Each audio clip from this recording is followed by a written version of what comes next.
जो मेरे जानकारी में इसमें केस रजिस्टर हुआ है वो मैंने आपको जानकारी दे दी।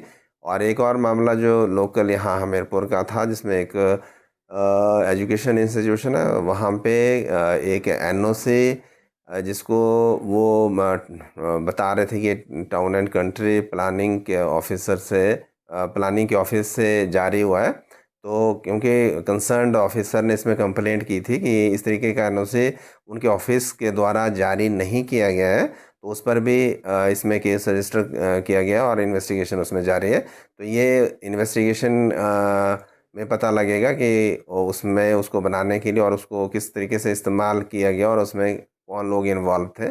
तो वो फर्दर इन्वेस्टिगेशन का मैटर है। Thank you sir. बेसिकली ये जो एरिया, जिस एरिया की बात करें, एनओसी जो इशू हुई है वो हमारे प्लानिंग ऑफिसर के जाली साइन से इशू हुई, मुझे प्रतीत हुई, जिसके हम बारे में मैंने अपने ऑफिस एंड के ऊपर जांच पड़ताल की गई, तो मुझे पता लगा कि उनके साइन नहीं है। तो हमने जब उनसे वेरीफाई किया तो हमें पता लगा कि इनके तो वो साइन ही नहीं है। तो इसके बारे में जब उनसे पूरा संतुष्टि करने के बाद हमने इसको लिखित में शिकायत कॉर्पोरेशन एसपी साहब को लिखित में दी थी। इसके अलावा आपको ये बताना चाहूँगा, जिस एरिया के एनओसी की जो बात चल रही है, ये एरिया बेसिकली म्यूनसिपल कॉर्पोरेशन के अंडर आता है। जिस एरिया के एनओसी की बात हो रही है वो म्यूनसिपल कॉर्पोरेशन का है एरिया। सब लोगों को जागरूक करने के लिए क्या संदेश देंगे आप? लोगों को जागरूक करने के लिए यही है कि वो हमारे जो टीसीपी अधिनियम और जो नियम है उनका सख्ती से पालन करें।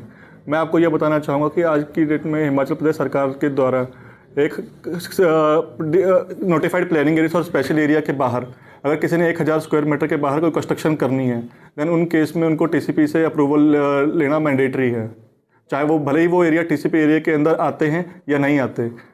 अगर 1000 स्क्वायर मीटर के ऊपर कोई एरिया किसी ने भी कंस्ट्रक्शन करनी है, उसके ऊपर डेवलपमेंट करनी है, देन उनको अप्रूवल लेनी पड़ेगी डिपार्टमेंट से।